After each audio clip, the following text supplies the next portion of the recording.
you see the title of this video and you just got a sneak peek of what I was doing, let's just get on with the rest of this video. Now, you're probably wondering, why am I applying for the Chase Sapphire Preferred? Well, it's pretty simple really, because of the limited time offer. There is 10,000 points up for grabs here when you apply for this card and you meet the spending requirements within the first 3 months of you getting this card. Another reason why I'm applying for this card right now is because it's ending soon. So if you were to go into Chase actual website and you were to look this card up, it will literally tell you that it is indeed ending soon, and based on my theory, it's only going to last for a month. Now, this offer showed up sometime around either April 1st, April 2nd, or April 3rd. I remember it was around that frame because Daniel Braun, another credit card YouTuber, actually was one of the very first YouTubers to actually make a video about this limited time offer. He literally did it within hours of this offer being released worldwide. And I saw the offer released before I saw any YouTube videos about this offer. So he was one of the first, and I knew around that time frame, that's when the offer started. Now, my theory is this. Because of the fact that this offer popped up around April 1st, 2nd, or 3rd, and I believe that the offer is going to last for a month, and seeing how today, as I'm recording this, is May the 2nd, which means that this offer could go away anytime today, or May the 3rd, which would be the next day, or even on Monday, which is May the 5th, aka Cinco de Mayo. So that's why I'm applying for it right now. With all that going on, is it really worth it? Is it really worth applying for this card right now?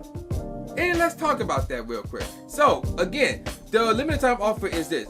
If you spend $5,000 with this card within the first 3 months of you getting this card, you will be given 100,000 points. Which brings us to the next question.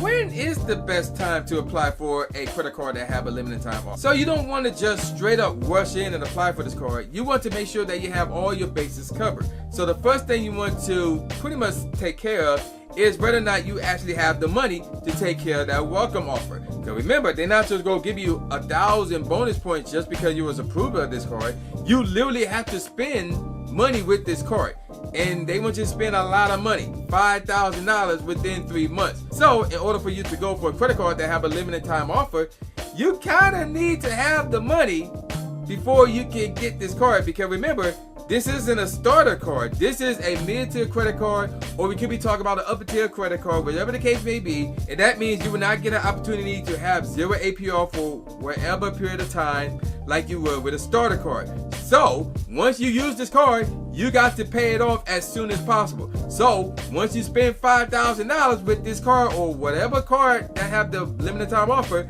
you got to have the money to pay it off right there on the spot, which is the best thing for your credit score. The second thing that you need to do before applying for this card is you need to have a plan on what exactly to spend that money on. Like, you don't want to just randomly spend money just to be spending it. No, you need to actually have a plan regarding what you're going to spend that $5,000 on. It could be a trip that's coming up soon, a wedding that's coming up soon, some expensive jewelry they want to get. It could be, something towards a car or anything like that. So you need to have a plan in terms of what you want to spend that $5,000 on, because if you're trying to spend, but it's not enough to meet the requirement, then you could be out of luck of getting that bonus offer that you try to work so hard to get. And the third one takes a bit of explaining, but I'm gonna try it anyway. And that is to make sure that your credit score is as high as possible. So when we talk about limited time offers, we are mostly talking about mid-tier credit cards or upper-tier credit cards, which means they're going to be a little bit more difficult to get than starter cards. So in this case, you want to put in the work where your credit score is updated to the latest you want it to be at. Now, I would highly advise you to talk to your friends, talk to your family to see if they have any referral links before you just apply at all. If they do not have any referral links, then hit up your content creator. It's quite possible that if I am approved, you could see a referral link to this exact card in the description box below of this video and every video that came out prior to this. Now, otherwise, if you don't see a referral link, that means that I didn't get the card right away, or I don't know. And even if you don't want to use my referral link, And even if you don't have any other friends or family, you can still use referral links from other content creators. Like for example, I'm about to use a referral link for John Lang, because I know he have one, and there probably other content creators that have referral links for the Chase Sapphire Preferred. So if you can find it, I recommend you use there. And all you have to do is just get on YouTube and just search up Chase Sapphire Preferred and just go through the videos that comes up to see if they have a referral link for this card. Now, with all that said, it's time to apply for this card. So as you can see, I am on YouTube and I already looked up Chase Sapphire Preferred, and there's this one video that I found prior to me recording this video that I'm going to use their referral link. And scroll down a little bit, and it's right here. John Lang's referral link is in this video that he dropped 2 weeks ago. So we're gonna go ahead and open this up in a new tab. There's the video right there. We're gonna go into the description box below, and there's the referral link, Chase Sapphire Preferred personal referral right here. So we're gonna click on this, and this is gonna take us to here. So, and we have an option here. So either way, he will be credited towards this. So we're gonna pick the prefer, and we're going to apply right now. So we're waiting for the application to pop up. So I'm going to enter my name right here. Now, if you would go to Chase personal website, if you have a account with Chase already, they're going to ask you to log in to make the account go quicker, but it doesn't really impact your score. So we're going to just fill in this stuff, and obviously my personal information is going to be blocked off. So far it asks for my name, my date of birth, my mother's maiden name, my social security number, but you can also pick between that or your individual tax ID number, which I don't know what that is. I don't even know if I even have that. So I went with social security number. Then they're going to ask for your home address, and obviously it's going to be domestic. It's not military unless you're staying in the military somewhere. Then that'll be a different scenario. It's going to ask for your email. So if you got a Chase account, make sure that your information is the same as your Chase account. So that would be very, very useful right here. And then let's see, authorized for the Social Security Administration to disclose your Social Security number verification. Okay.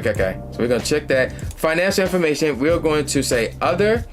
And let me see, this is your month or your other type of email. You can, okay. So I'm going to put down 0. I've done that before. Employee status. We're going to say employee, and we're going to say 42,000. No, we don't want that. Paperless, yeah, blah, blah, blah. Okay, so the moment has arrived. Everything has been filled in, and we had checked this. So all that's left for us to do is to click on submit. Will we be approved for the Chase Sapphire Preferred? Let's see.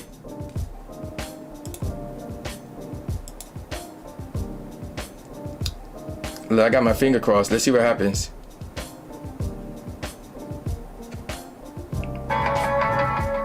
Oh, I was not approved. I was not approved. So, as you saw, I was not approved of this card, and there could be some reasons why I was not approved of this card. One reason could be because of the fact that my credit score wasn't high enough. Now, as of me applying for this card, my credit score, believe it or not, was around 636 to 642. But I figured I use a referral link. I have a history banking with Chase. I have a history using Chase credit cards, and I was hoping that those factors would persuade them to approve me of getting this card. Now, technically it's not over yet. I could give them a call and say, hey, I recently applied for this card, and I want to, voice my reasoning as far as why I should be approved of this card. And then, talk about the fact that you have a history banking with Chase, and that you already got 2 Chase credit cards, and that you value Chase as, somebody who you want to continue to do business with and to mess with their credit cards and things of that nature. And hopefully that might be enough to persuade them to approve you for this card. So there's that. And one of the things I heard is that they're actually, if you were to be denied of a credit card and you give them a call and you voice your case in terms of why you should be approved for a card, they kind of does change their mind, and they're the best at it. That's what I'm hearing. They're the best at it. Way better than, I believe, I forgot, it's one of the two, City or Capital One. The only one, again, that could potentially give them a run for the money in that department is American Express. Based on what I'm hearing anyway. I could be mistaken on that, so if I am, let me know in the comment section below. As of right now, as of me recording this video, I was declined of getting this card. So there's that. That's going to do it for this video. I'm going to call it a wrap, and I'll see you guys next time.